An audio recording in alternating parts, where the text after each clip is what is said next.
Welcome to Tea Time, my friends, a place where I muse about my gender transition experience and in the process aim to comfort and inspire others to a greater level of self-awareness.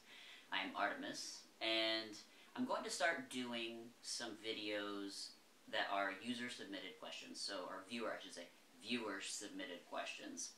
And this question is coming from one of my friends who was a former client of mine.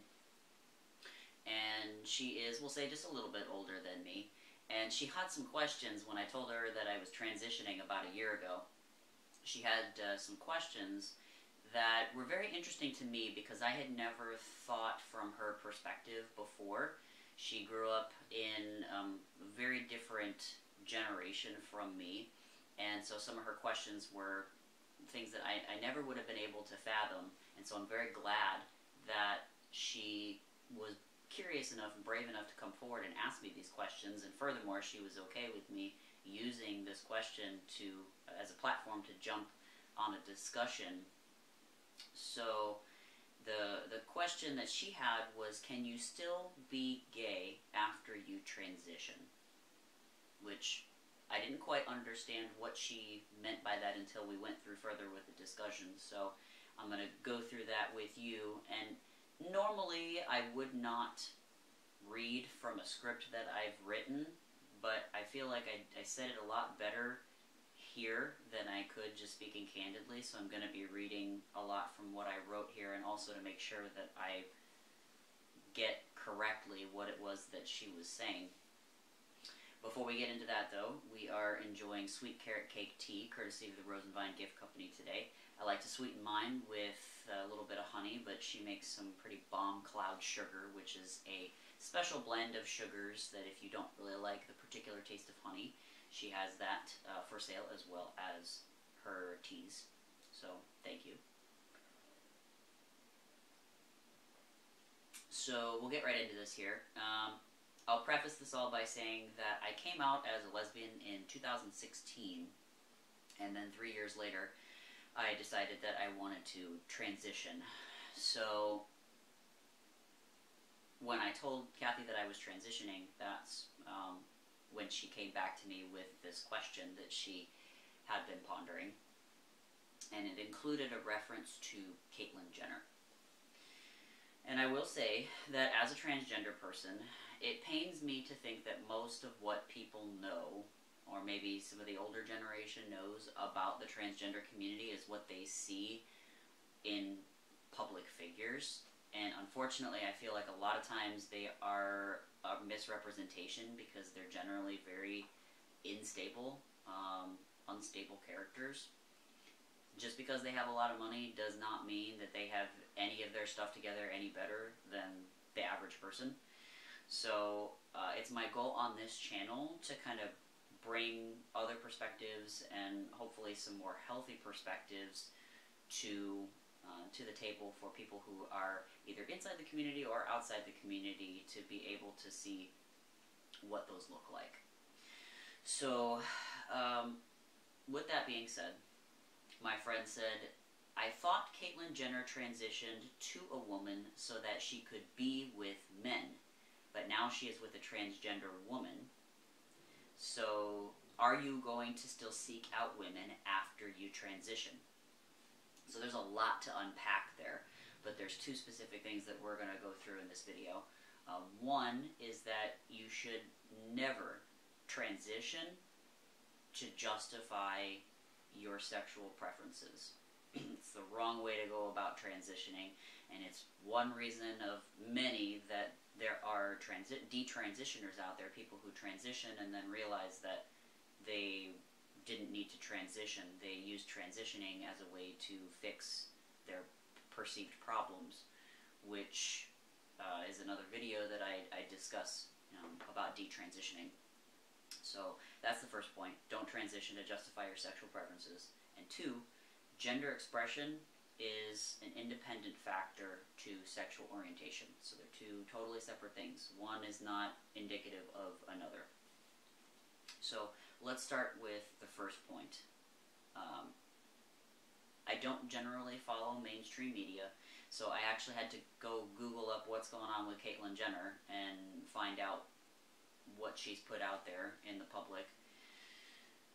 So since Caitlyn has transitioned, we've seen headlines saying everything from her not wanting to date women anymore due to 3 failed marriages with women, to her regretting her transition, and more recently, now she is potentially with someone who is a transgender, who is male to female. So, all over the map. And I'm not here to judge Caitlyn. Not at all.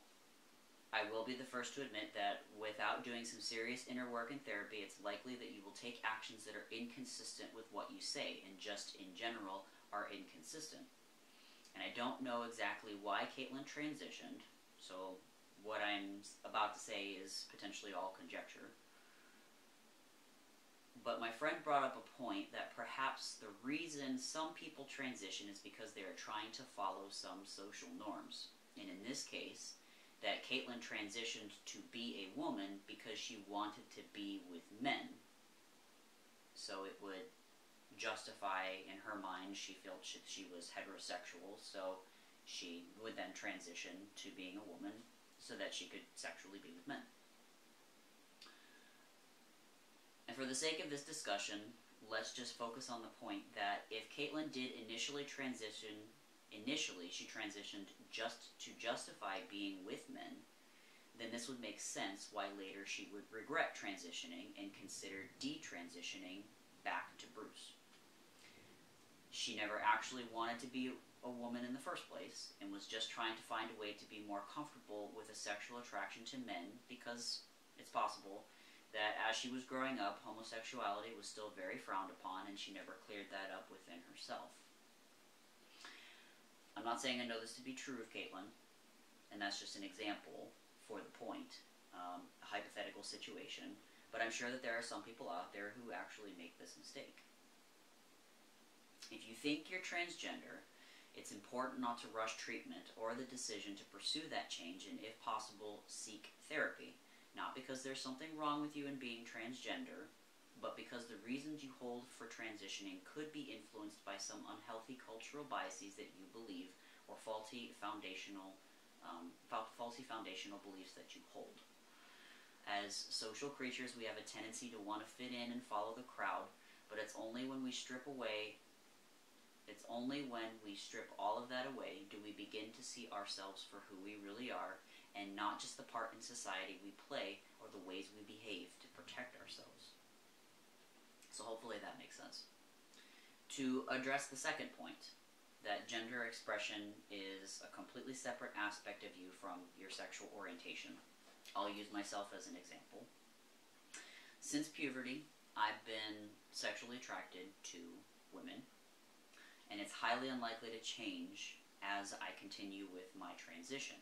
I definitely did not transition just to feel more comfortable with or to justify my attraction to women. At my core, I'm a very masculine entity, and I'm taking steps to transition so that my body image matches with how I see myself. Now, how you would classify my sexual orientation, it's a discussion for another video. It gets a little murky. There's a lot of nuance from person to person. If you're not transitioning all the way and attempting to be as biologically close to the gender that you are transitioning to. The main point is that just because I'm transitioning to a mostly male expression does not indicate at all what my sexual preference should or will be. I'm a masculine entity who happens to be sexually attracted to women. You could be a male to female transgender who prefers to be with women too. One does not indicate the other.